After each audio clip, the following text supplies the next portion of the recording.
네, 오늘 참믿음 9번째 나갑니다. 오늘은 예수님이 보이신 것이라는 제목으로 말씀을 나누겠습니다. 자, 우리가 우리 인생에 정말 중요하게 봐야 되는 것이 나를 어디서 보냐가 아주 중요하죠. 나를 어디서 보겠습니까? 지금 이 성경 속에 내가 있습니다. 즉 말하자면 우리의 삶은 성경 안에 있어요. 우리의 모든 문제도 성경 안에 있어요. 그래서 제가 언젠가 이런 말을 한 적이 있어요. 무슨 말을 했었냐? 성경 속에, 성경 밖에 세상은 없다. 이런 말을 한 적이 있어요. 그것이 전도서 3장 15절에 그 얘기 있어요. 그러니까 말하자면 지금 우리의 삶은 과거에도 있었고 현재에도 있었고 미래에도 있었어요. 그렇게 성경은 분명하게 말하고 있습니다. 전도서 3장 15절에 기록되어 있죠. 이제 있는 것이 옛적에 있었고 장래에 있을 것도 옛적에 있었다 그래요. 그래서 하나님은 이미 지난 것을 다시 찾으시니라 그래요. 세상이 아무리 발전해도요, 성경 안에 세상이라는 거죠. 그러니까 지금 내가 어떤 문제 속에 있냐도 성경 안에서 봐야 된다는 거죠. 자, 지금 여러분들이 가지고 있는 문제는 예전에도 있었고요, 지금도 있을 것이고 앞으로도 있을 것입니다. 자, 그래서 다시 말씀드리면요, 성경 밖에 세상은 없고 성경 밖에 문제는 없습니다. 그런데 이 성경에 문제는 딱 하나죠. 뭐냐? 창세기 3장 문제예요. 자, 여기서 개인 실패가 나왔고요, 교회 실패가 나왔고, 또 가정 실패가 나왔고, 사회 실패가 나왔어요. 요 하나 안에서. 나도 실패가 여기서, 내 문제가 여기서 시작됐어요. 자, 그래서 우리 목사님이 언젠가 그런 말씀 하신 적 있어요. 일을 많이 해도 응답이 없는 사람이 있다. 또 온 국민이 언약을 잡게 했는데 쫄딱 망했다. 왜 그랬냐? 이유가 뭐냐? 문제가 한 가지면요, 답도 한 가지예요. 한마디로 말하면 요한복음 19장 예수님이 말씀하셨죠? 다 이뤘다. 예수님이 다 이뤘어요. 예수 한 가지입니다. 자, 그래서 우리가 오늘 눈을 떠야 될 것은 오직 예수만이 답이라는 것에 눈을 떠야 됩니다. 그래서 이 예수님이, 우리가 예수가 답이라는 건 또 다 아는데 예수님이 보이신 것에 대해서 여기서 또 눈을 뜨지 못하면요, 우리는 또 다른 것에 집중하게 돼 있죠. 예수님이 무엇을 왜 보이셨는가? 오늘은 여기에 대해서 좀 말씀을 나누고자 합니다. 자, 그래서 일단 먼저 지난주에 아주 중요한 얘기를 했죠. 성경은요, 사복음서의 맨 첫 장에 이미 답을 먼저 얘기해놓고 2장, 3장 넘어갔다는 얘기를 했어요. 그래서 시작이 아주 중요합니다. 그리고 제가 한 주 동안에 몇 분한테 그걸 물어봤어요. 마태복음 1장의 키가 뭐냐? 그랬을 때 이렇게 대답하더라고요. 21절에 그 아들을 낳으니 그 이름을 임마누엘이라 하죠. 이는 그가 자기 백성을 저희들의 죄에서 구원할 자다. 그래서 구원자다. 23절에는 그 처녀가 잉태의 아들을 낳으니 그 이름을 임마누엘이라 하라. 그래서 마태복음 1장에는 구원자 임마누엘이라고. 그래서 질문했을 때 모든 사람들이 다 이렇게 기록을 했어요.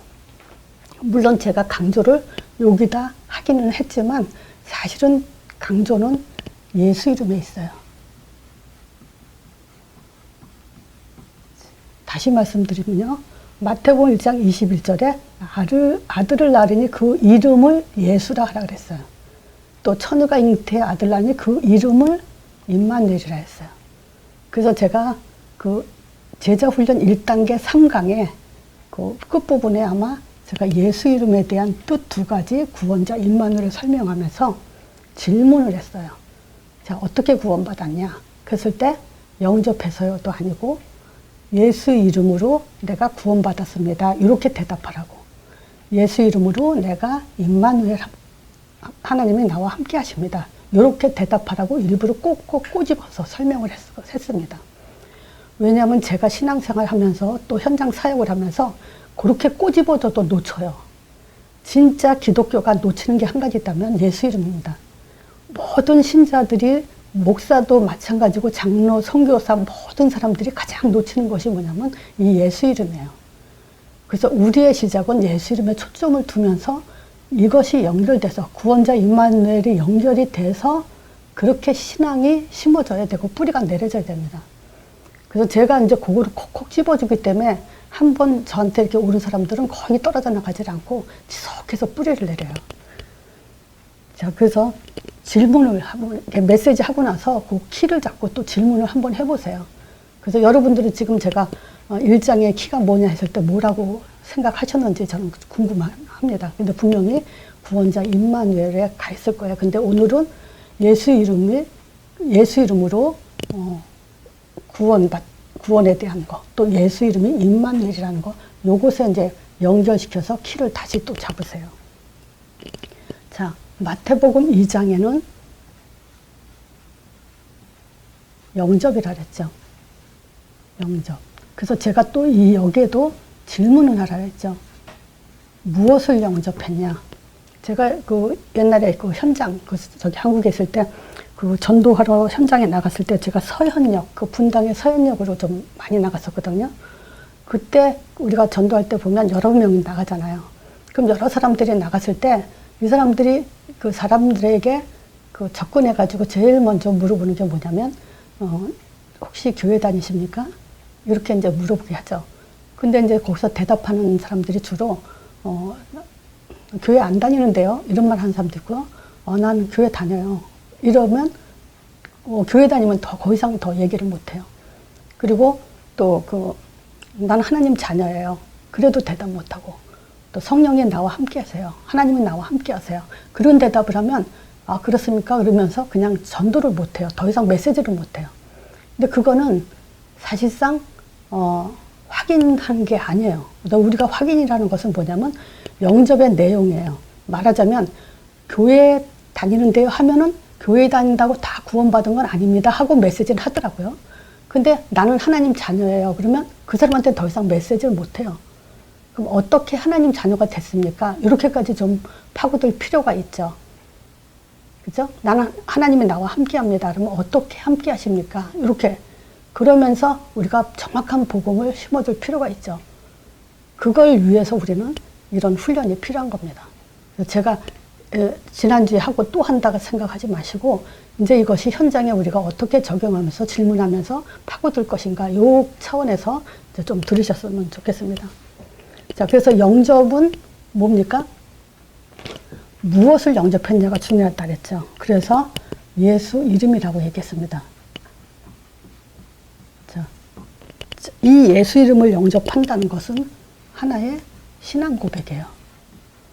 자, 지난주에 신앙 고백은 제가 예수님은 하나님의 아들 그리스도십니다. 이렇게 신앙 고백이라 그랬죠. 근데 사실은 예수 이름을 신뢰하는 거, 최고로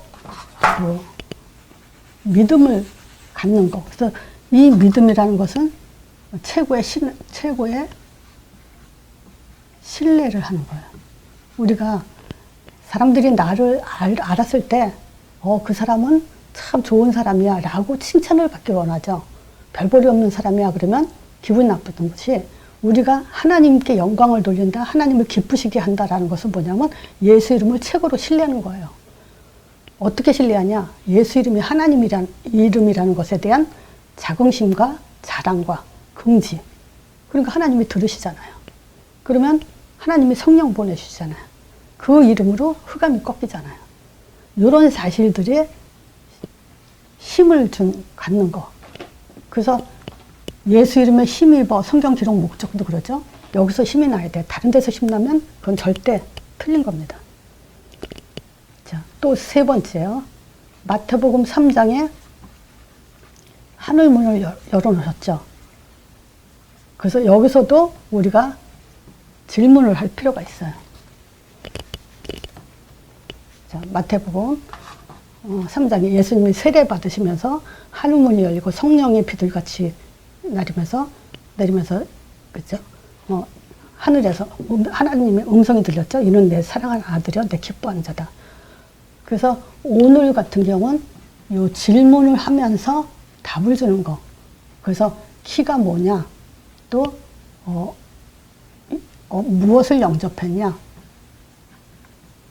이런 이제 그 질문 통해서 다시 심어주는 건데, 여기서 질문은 뭐냐면요, 이 질문을 한번 해보세요.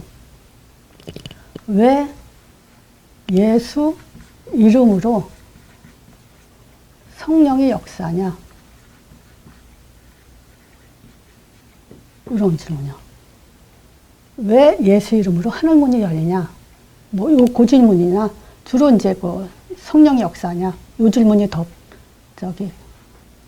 듣는 사람이 이야기가 좋겠죠. 자, 그러면 뭡니까? 예수님이 세례 받으시면서 하늘문을 열어놨어요. 그리고 성령이 비둘기같이 내리는 것을 우리가 성령이 어떻게 역사할까 하고 실제로 사실적으로 믿으라고 비둘기같이 내린다고 기록을 해놨어요. 그리고 그것이 하나님의 최고의 기쁨임을 또 기록도 해놨어요. 그러니까 예수님이 하늘문을 열어놨기 때문에 예수 이름으로 성령이 역사한다. 하늘문이 열린다. 그렇게 대답을 해야 돼요.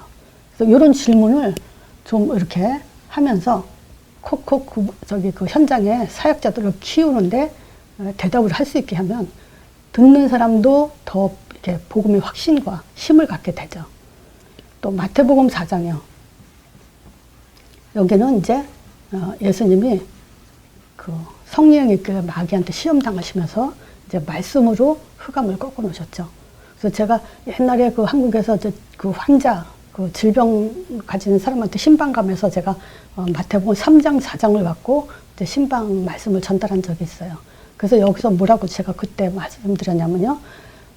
예수 이름을 영접한, 그 예수 이름을 구원자 임마누엘을 영접한 사람에겐 성령이 내주된다. 그 성령이 내주된 사람은 흑암이 건드려도 충분히 그 성령이 내주된 사람은 이길 수가 없다. 흑암이 꺾인다. 그리고 천사가 나와 수종돈다.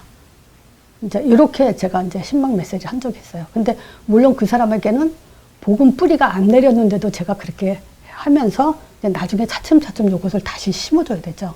근데 이건 사실상 요 1장, 2장, 3장의 뿌리가 안 내린다면요, 위로만 받는 메시지밖에 안 돼요. 그렇지만 그 사람에게 다시 이제 요 질문들을 통해서 사실은 1장, 2장, 3장, 4장이 다 예수 이름이잖아요. 그렇죠? 예수 이름으로 하늘문이 열리고 예수 이름으로 흑암이 꺾여요. 그래서 마태복음 4장에서도요. 왜 예수 이름으로 흑암이 꺾이냐 했을 때 예수님이 흑암을 꺾어놨기 때문에 흑암이 꺾인다. 요 믿음이 들어가게끔 해야 돼요. 자, 보세요. 우리가 예수 이름으로 성령이 역사하면서 흑암이 꺾인다. 이거 많이 들어서 아는 사람은 알죠. 근데 보세요. 이렇게만 알면은 시간이 지나면서 나도 모르게 힘이 없어요. 그리고 아는데 예수 이름으로 성령 역사 흑암 꺾인다. 아는데도 힘이 없고 문제 오면 그냥 이거는 없어져요. 그럼 염려, 근심, 걱정으로 빠져들어가죠. 그래서 자꾸 그 얘기를 하는 거예요. 예수님이 하늘문을 열어놨기 때문에 우리가 예수 이름으로 그 하늘문이 열리고 성령 역사하는 거다. 예수 이름으로 예수님이 흑암을 꺾어놨기 때문에 예수 이름으로 흑암이 꺾이는 거다. 이렇게 꼭꼭 자꾸 들어가게 해야 돼요. 그래야만 시간이 지나면 지날수록 자신이 알게 됩니다. 영적인 힘이 있다는 것을. 자, 그래서 이걸 가지고 이 답을 가진 사람에게 예수님이 따라오라고 했죠. 그래서 저는 그 이 마태복음 1장, 3장, 4장이 너무 좋은 게요. 오늘 현장에서 이제 그 환자들, 귀신 들린 자들, 죽은 자들 살리잖아요. 그걸 체험하기 이전에 불렀다는 거예요. 그래서 어떤 그 치유, 체험, 응답 없어도 이것이 진짜 영적인 믿음인 거예요. 우리가 육적인 체험을 통해서 제자가 세워지질 않아요. 그래서 아무 체험 없어도 괜찮다는 거예요. 그리고 제가 이 설교는 제 메시지는 그렇잖아요. 감동되고 은혜가 되고 뜨겁고 이러지 않아요. 그냥 계속 뭐가 있냐? 영적인 그 답을 얻게 되고 그것이 힘이 된다는 거죠. 그래서 이것이 가장 우리의 시작이고, 두 번째가 이제 자세죠. 자, 누가 예수님이 그 자세를 보여줬냐? 누구에게? 그래서 마태복음 5장 산상수훈, 그죠? 근데 여기서 5장 1절에 보면요. 예수께서 이제 무리를 보고 산으로 올라가세요. 그건 뭐냐면 무리는 피했다는 거예요. 그래서 마태복음 보면요. 그 한 번 시간 날 때 찾아보세요. 무리에겐 어떻게 했고 제자라는 단어가 나왔을 땐 어떻게 했는지. 그래서 마태복음은 사실상 무리와 제자를 구분하는, 나누는 그런 사역을 예수님이 하셨다는 거예요. 그래서 마태복음 5장에 보면요. 이제 무리 보고 산에 올랐다는 건 이제 그 피하고 제자들이 나왔을 때 이제 이 얘기를 한 거예요. 뭐라 그랬냐? 가르쳤던데 뭐라 그랬냐? 심령이 가난한 자는 복이 있나니. 그래서 요 심령이 가난한 자가 천국이 저희 것이며, 그럼 뭐냐? 심령이 가난한 자, 그러니까 이 천국 복음을 받는 자가 심령이 가난한 거예요. 우리가 착하고 낮아지고 그것이 심령이 가난한 게 아니죠. 자, 그래서 제가 다시 이쪽에 그 자리가 좁으니까 이쪽으로 얘기할게요. 심령이 가난한 자는 천국이 저희 것이며, 그래서 천국 복음을 받는 자는 심령이 가난한 거다. 그리고 애통한 자, 애통을 하는 자는 위로를 받을 것이다. 그죠? 그럼 뭡니까? 우리가 슬픈 걸 알고, 안타까운 걸 알고, 현장을 보고, 죽어가는 사람들을 보고, 애통하는 자는 하나님의 위로를 받는다. 이 말은 뭐냐면 성령의 충만함을 받는다. 이 말이죠. 그리고 온유한 자. 온유한 자에게 복이 있나니 저희가 땅을 기업으로 받는다 그래. 그럼 뭐냐? 온유가 뭡니까? 잘 길들여진 자. 그러니까 말들이나 이 짐승들이 이렇게 길 잘 들여지면 온순하다 이런 얘기 하잖아요. 우리가 복음과 전도에 길들여지면 땅을 기업으로 받는다. 그런 해석이에요. 또 그 의에 줄이고 목마른 자. 의에 줄이는 뭐죠? 복음에 그 열정을 갖고 자꾸 복음에 이제 달겨들고 복음에 이제 집중하는 자. 요 사람에게도 뭐냐면 배부를 거다. 요것도 어떤 의미냐면 성령 충만함을 의미하죠. 자, 그리고 긍휼히 여기는 자. 참 불쌍한 걸 알고 가엽다는 걸 아는 사람. 그러면 긍휼히 여김을 받을 것이다. 그리고 마음이 청결한 자. 마음이 깨끗하다는 거죠. 그래서 이 깨끗함을 우리가 영적으로 복음적인 해석으로는 뭐냐면요. 복음을 위해서 순교하는 자. 그러니까 나라를 위해서 죽는 사람들을 청령 결백한 자다 이렇게 표현하죠. 그래서 마음이 청결하다는 것은 오직 내 사적인 것이 아니라 나라를 위해서 또는 하나님 나라를 위해서 목숨을 거는 자죠. 이런 사람은 하나님을 본다는데 바로 그 스데반이 순교 때 그랬죠. 예수님이 우편에 서서 바라보고 있었죠. 그리고 화평케 하는 자. 이 화평케 하는 자는 하나님의 아들이다 이 거름을 받을 거다 그러죠. 이제 제가 이 얘기를 왜 했냐. 이 심령이 가난하고 애통하고 온유를 육적으로 해석하지 말라는 거예요. 근데 이 영적인 해석을 알았다면 이제 우리가 제자니까. 예수님이 제자들에게 한 말이니까. 그래서 우리는 심령이 가난하다. 낮아지면 교만하지 않는 그런 사람을 말해요. 애통이 뭐냐? 진짜 그 우리가 그 현장을 보고 불쌍한 사람들을 보고 애통할 줄 알아야 되죠. 또 온유한 건 뭐냐? 말하자면 세상적으로도 우리가 온유해져야 되죠. 말하자면 그만큼 혈기 이런 것들이 없어야 돼요. 이 지금 마태복음 5장, 6장, 7장 자세는 뭐냐면요. 바로 인간관계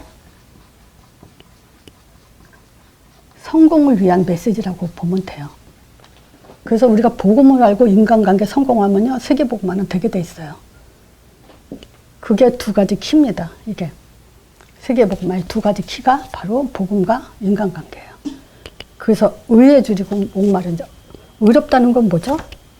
당연히 우리가 그 의, 즉 진실만을 추구해야 되죠.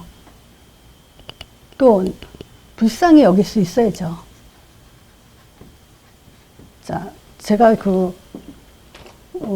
긍휼히 여긴다는 걸 뭘 얘기하냐면, 우리가 그 부부 사이에 그 남편이 그 아내를 교회 가는 걸 핍박하고 막 이러다가 어떤 그 권사님이 그랬다 그러죠.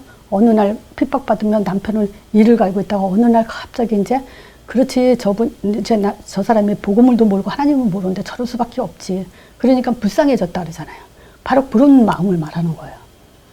그래서 우리가 참 그 여러 가지 문제, 사람 관계에 있어서 억울한 일도 당하고 속상한 일도 당하고 뭐 누명도 쓰기도 하고 별일이 다 있지만, 상대방을 불쌍히 여길 때는 그 사람하고 등지고 원수가 되질 않죠. 그런 자세가 필요하다는 거예요. 청결한 자, 당연히 마음이 깨끗해야 되죠. 즉 동기가 없어야 되죠. 화평케 하는 자, 참 중요하죠. 사람과 사람 사이의 중간 역할. 이 중간 역할은 지혜 없이는 할 수 없어요, 사실은. 네, 이런 것들이 참 중요하죠. 자, 그래서 예수님이 이 부분에 대해서 인간관계 성공의 첫 번째를 이제 이 얘기를 한 거예요. 자, 그리고 마태복음 6장이요. 여기서는 우리가 뭘 볼 수 있냐면요. 먼저 그 나라와 그 일을 구하라 그래요. 그게 뭐냐면 우선순위 놓치지 말라는 거예요. 그렇죠? 먼저 그 나라와 그 일을 구해라. 그래서 우선순위 놓치면 다 끝나는 거예요, 사실은. 그래서 주기도문을 얘기하는 거예요. 주기도문에는 뭐가 들어가 있죠? 하나님의 이름과 하나님의 나라와 하나님의 뜻이 들어가 있잖아요. 이걸 놓치지 말라는 거예요. 그러면 우선순위 놓치지 않죠. 그리고 결국 마태복음 7장에는 물론 이제 결국 이 세 가지를 통해서 열매를 얘기하긴 하지만, 마태복음 7장의 또 키는 뭐냐면요. 네 눈에 티를 봐라. 들보를 봐라. 남의 눈에 티를 보지 말고 네 눈에 들보를 봐라. 즉 한마디로 말하면 너 자신을 알아라. 저도 이제 이 나이까지 살면서 사람들과 관계에 있어서도 나도 모르게 상대방이 섭섭할 수도 있고 속상할 수도 있어요. 그래도 나한테 내 문제를 찾아요. 그 사람이 왜 나를 그렇게 보냐 이렇게 생각 안 합니다. 그러니까 항상 편안할 수밖에 없죠. 그래서 이 성경의 이 예수님의 말씀은요, 정말 뭐랄까, 우리가 그 무엇보다도 배워야 될, 또 바꿔야 될 그런 중요한 내용들을 지금 제자들에게 말씀하신 거예요. 자, 이런 사람들에게 이제 현장을 보이신 거예요. 자, 현장 보이신 거. 자, 이 보이신 것을 오늘 제가 이 본문을 마태복음 8장, 9장을 하려고 그랬어요. 근데 마태복음 8장, 9장을 보이신 그 목적을 제가 이제 본문을 잡았어요. 근데 뭘 보이셨냐? 마태복음 8장, 9장에 통틀어서 병 치유를 했어요. 자, 어떤 병이냐? 마태복음 8장에 보면 맨 처음에 문둥병이 나오죠. 그리고 백부장의 하인의 중풍병이 나와요. 또 베드로 장모 열병. 9장에 보면요. 혈류증 걸린 사람 나와요. 또 소경도 나와요. 9장에. 이런 병자들에 대한 얘기가 쭉 나오는데 보세요. 현장이 이만큼 지금 불신자의 삶이 이런 고통을 받고 있다는 것을 제자들에게 보이시고 이것을 치유하시죠. 자, 근데 병치유, 여기 문둥병, 중풍병, 열병, 혈류증, 이 병은 죄로 인한 저주로 온 병이에요. 그래서 제가 이 사복음서에서 보면서, 이걸 보면서, 아, 예수님이 이 세 가지 키를 잡았죠. 죄로 인한 저주, 그리고 죽은 자 살리는, 생명 살리고, 귀신 쫓아내고, 그래서 그리스도 삼직에 대한 사역을 하셨구나. 이제 이거를 볼 수 있는 그 내용이에요. 그래서 이런 일들을 치유하면서 예수님은 자기가 이제 그 그리스도다. 요거를 이제 제자들에게 보이시면서 증인을 세우시기 위해서 제자들을 부른 거죠. 근데 또 이런 내용들이 나오죠. 만물을 그 다스리는 그런 권세를 가진 분에 대해서 나와요. 그건 뭐냐면, 마태복음 8장 23절, 27절에 보면요. 그 바다의 놀, 즉 풍랑을 잠잠케 하는 그런 그 기록이 나와요. 그래서 제가 마태복음 4장에 분명히 그 제가 찾은 키는 병든 자를 죄로 인한 저주 걸린 그 질병에 고통하는 사람들을 치유하고 귀신을 쫓아내는 왕, 그리고 또 그 생명을 살리는, 죽은 자를 살리는 선지자, 요거 잡았는데 굳이 왜 풍랑을 잠잠케 하셨을까? 이건 그리스도 사역이 아닌데 라고 생각을 한 적이 있어요. 그래서 한번 이제 정리해 본 것이 뭐냐면요. 이런 것들이에요.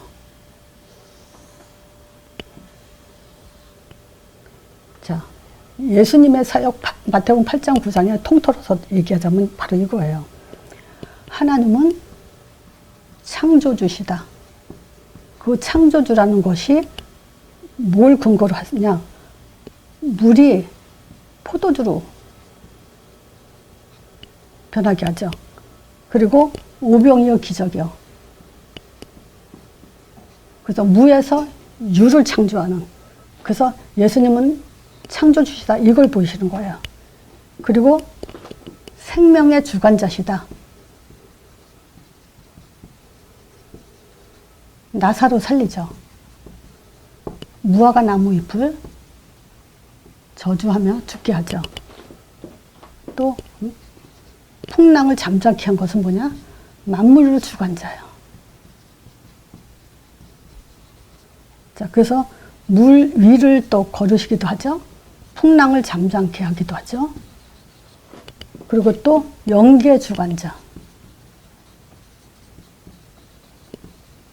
자, 귀신을 쫓아내시고 또 천사 사역이 일어나게 하시죠. 그래서 이런 것들을 보면서 예수님이 하나님이시다. 모든 걸 주관하시는 분이다. 그걸 보게 한 것이 바로 풍랑을 잠잠케 하고 또 그 물 위를 걸으시고 이런 것들이 쓸데없이 이게 왜냐하면 그 천주교에서는요 외경이라는 것을 우리는 정경만 성경이라고 인정하는데 천주교에서는 외경도 성경으로 인정을 해요. 그래서 외경에는 어떤 것들이 기록되어 있냐면요. 저도 이제 자세한 건 참 많이 몰라요. 근데 한 가지 예를 들자면은 예수님이 길 가시다가 내가 나무 꼭대기에 올라가고 싶다. 그래가지고 나무를 명해서 그 가지가 구부러지게 해서 그걸 밟고 올라가셨다라는 기록이 있대요. 그래서 그걸 가지고 무슨 생각을 했냐? 그건 정경이 아니다. 왜냐하면 구원과 관계가 없으니까. 그래서 정경은 구원과 관계된 내용들을 기록해 놨거든요. 그래서 그걸 듣고 그렇지. 구원과 관계되지 않고 뭐 나무를 구부려서 예수님이 나무 꼭대기에 올라가면 뭐 하실 거냐고. 근데 이런 생각을 했는데 또 풍랑을 또 잠잠케 하시고 물 위를 걸으시고 이게 나와서 그래서 제가 생각을 하게 된 거예요. 그런데 이제 이런 것을 드러내시려고 하신 거다. 이렇게 좀 아시면 돼요. 자, 그리고 이제 마태복음 8장 9장에 이제 귀신을 이제 다스리는 권세를 갖고 있죠. 고라사 지방에 이제 귀신 들린 자, 또 9장에도 보면요. 귀신 들려 벙어리 된 자, 이런 것들이 나와요. 그것을 이제 쫓아내시고, 또 마태복음 9장에 보면 예수님이 여기도 이제 중풍병이에요. 중풍병자를, 근데 여기서는 귀신이 들렸다고 얘기를 해요. 그래서 이제 귀신을 쫓아내면서 뭐라 그러냐면, 내 죄사함을, 죄가 사해졌다 그러니까 참남하다 그러죠, 사람들이. 뭐냐, 죄사함은 하나님만 할 수 있는 건데 예수님이 죄 사하셨으니까 일어나 걸어라 그러니까. 그러니까 이제 그거 가지고 사람들이 뭐라고 하니까 예수님이 그런 거예요. 일어나 걸어라 하는 거고, 죄가 사해졌다고 어떻게 더 쉽겠냐. 그죠? 죄가 사해지지 않는데 어떻게 걸어 다녀요? 죄가 사해져만 걸을 수 있는데, 중풍병자, 중풍병자가 몸도 마음도 잘 움직이지 못하는데. 자, 그래서 지금 예수님에게는 죄사함의 권세가 있다. 요거를 보이시려고 하신 거고, 또 마태복음 9장에 보면요, 이제 전통을 뛰어넘는 죄인들과 세리와 식사를 하는 그 전통을 뛰어넘는 분이시죠. 그리고 자, 이 직원의 딸의 죽음이 죽은 자를 지금 살렸죠. 그래서 결국 죽음을 이기는 권세가 있는 분이다라는 것을 보이셨죠. 자, 그러니까 이렇게 현장을 보이신 목적이 있어요. 현장을 보이신 목적. 빨리 쓰려고 하니까 이제 글씨가 자꾸. 자, 요게 본문입니다. 자, 요한복음 11장 42절이요. 요 내용은 이제 죽은 나사로 썩은 다음에 다시 살리는 그 내용이죠. 이때 이제 예수님이 마르다가 그랬죠. 지금 입이 다 썩은 다음에 이미 냄새까지 나는데 어찌 살겠냐라는 의미로 이제 얘기하죠. 그때 예수님이 돌을 옮겨 놓으라 하시면서 나사로를 나오라 그랬죠. 자, 그러면서 하늘을 우러러 예수님이 뭐라 했냐. 내 말을 들으심을 감사나이다 그러죠. 그래서 지금 이렇게 썩은 다음에 살리신 것은 이 둘러선 무리를 위한 거라고. 어떻게 위하냐? 나를 아버지가 보내신 자들을 믿게 하려고. 나를 아버지가 보내신 자임을 믿게 하려고 한다죠. 그럼 뭡니까? 제자들은 역사 일어났다. 무리들은 역사가 일어났다라고 쫓아다니지만 제자들은 이 역사를 보면서 이분은 지금 하나님이 보내신 자이구나. 요걸 보게 하려고 했다는 거예요. 또 마태복음 여기 9장에도요. 9장 1절에도 보면요. 중풍병자를 누워서 이제 중풍병자니까 걷지 못하죠. 이 사람을 일어나라고 하지 않고 죄사함을 받았다고 얘기하죠.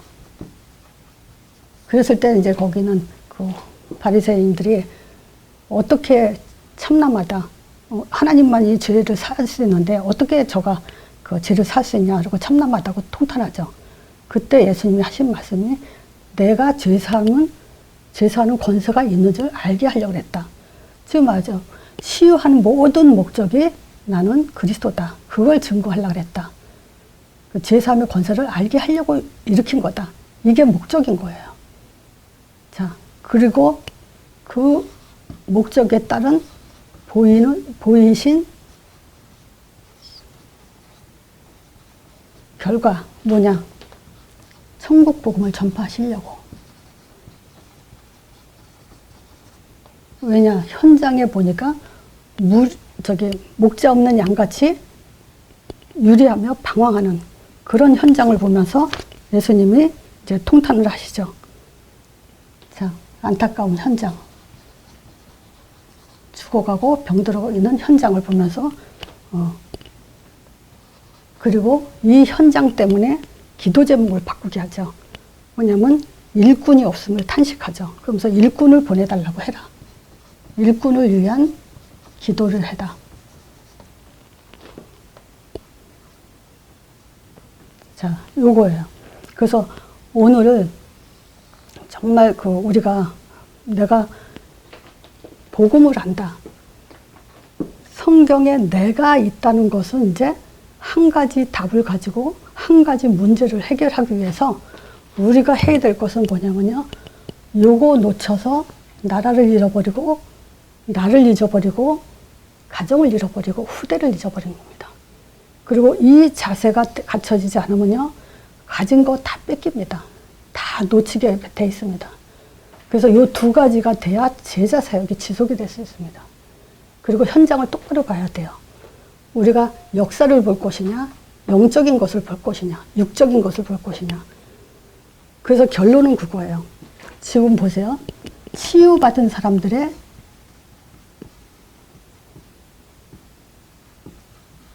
고백이 뭔가.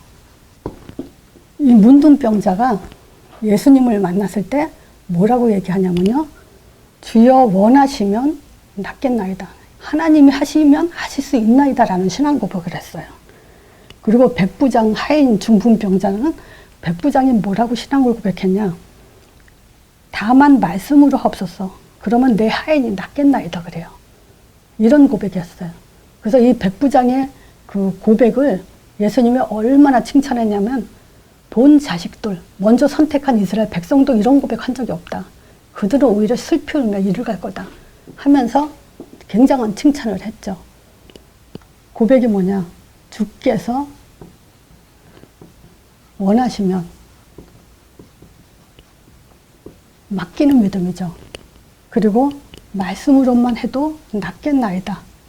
이런 고백을 했어요. 그래서 우리가 이 말씀에 기록된 대로 뭘 봐야 되냐라는 것을 지금 제대로 봐야 된다는 거죠. 자, 그래서 결론을 보면요.